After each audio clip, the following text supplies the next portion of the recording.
தமிழக வெற்றிக் கழகம் அறிமுகப்படுத்திய கட்சி கொடி சர்ச்சைகளில் சிக்கி வரும் சூழலில் இந்த பிரச்சினைக்கு என்னதான் தீர்வு என்பதை அலசுகிறது இந்த செய்தி தொகுப்பு.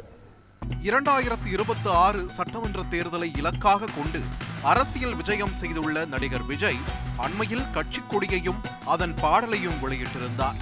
கொடியை அறிமுகப்படுத்தியது முதலே தமிழக வெற்றிக் கழகத்தை சுற்றிக் கொண்டே இருக்கிறது சர்ச்சை.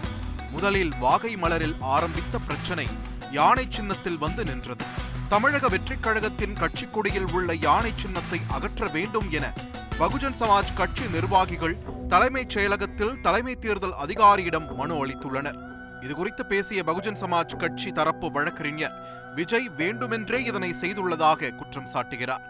ஒரு பொலிட்டிக்கல் பார்ட்டியோடைய ஐடென்டிஃபிகேஷனும் சிம்பிளாகவும் இருக்கிற யானை, அந்த எலிஃபென்ட் சிம்பிளை இன்னொரு பொலிட்டிக்கல் பார்ட்டி எந்த வடிவிலும் பயன்படுத்தக்கூடாது என்பது பகுஜன் சமாஜ் கட்சியுடைய நிலைப்பாடு. ஆனால் திரு விஜய் அவர்கள் வேண்டுமென்று அதை செய்திருக்கிற மாதிரியான நமக்கு தோணுது. கொடி வடிவமைத்த போதே இதனை கவனித்திருக்க வேண்டும் என கூறும் அவர் குற்றச்சாட்டுக்கு உரிய பதில் கூட வழங்கப்படவில்லை என்று தெரிவித்துள்ளார்.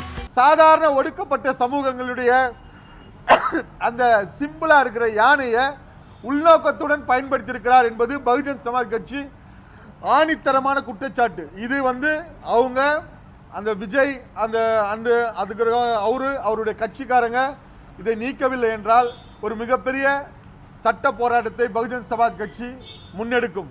நீங்க கொடியை செய்யறதுக்கு முன்னாடி இதெல்லாம் அப்ஜெக்ஷன் வருமா நீங்க தான் பார்த்துருக்கணும். அதை செய்யாத விட்டது மிகப்பெரிய தப்பு. அதை நம்ம என்ன சொல்றோம், நாசூக்கா சொல்றோம். இதை எடுத்துக்கணும். அவங்க பதில் என்னன்னா இல்ல நாங்க எடுக்க மாட்டோம், சட்ட ரீதியா போராடுவோம் அப்படின்னு சொன்னா கூட பரவாயில்ல. எதுவுமே சொல்லாத அமைதியா இருக்கிறாங்க. அதனால தான் நம்ம சட்ட நடவடிக்கை எடுத்துன்னு இருக்கிறோம். பகுஜன் சமாஜ் கட்சியின் சின்னமான யானையின் உருவத்தை நடிகர் விஜயின் தமிழக வெற்றிக் கழகம் கட்சி தனது கொடியில் பயன்படுத்துவது பற்றி தேர்தல் ஆணைய அதிகாரிகளிடம் கேட்டபோது அதிகாரிகள் சில விளக்கங்களை கொடுத்துள்ளனர். ஒரு கட்சியின் சின்னத்தை மற்ற கட்சி பயன்படுத்தக்கூடாது என்ற மைய விதி உள்ளது. ஆனால் ஒரு கட்சியின் சின்னத்தை மற்றொரு கட்சி தனது கொடியில் பயன்படுத்துவதை தடுக்கும் விதத்தில் நேரடியாக விதிகள் எதுவும் இல்லை என்று கூறப்பட்டுள்ளது. எனவே இந்த விவகாரத்தில் இந்திய தேர்தல் ஆணையம் புதிய முடிவை எடுக்க வேண்டிய சூழல் நிலவுவதால் அதற்கான முடிவு விரைவில் எடுக்கப்படும் என்றும் இந்த பிரச்சனை சட்ட ரீதியாக நீதிமன்றமும் செல்ல வாய்ப்புள்ளதால் அதன் பிறகு புதிய விதி உருவாக்கப்படலாம் என்றும் கணித்துள்ளனர். தந்தி டிவி செய்திகளுக்காக ஒளிப்பதிவாளர் ஆனந்தனுடன் செய்தியாளர் பாஸ்கரன். செய்திகளை உடனுக்குடன் தெரிந்து கொள்ள உடனே சப்ஸ்கிரைப் பண்ணுங்க.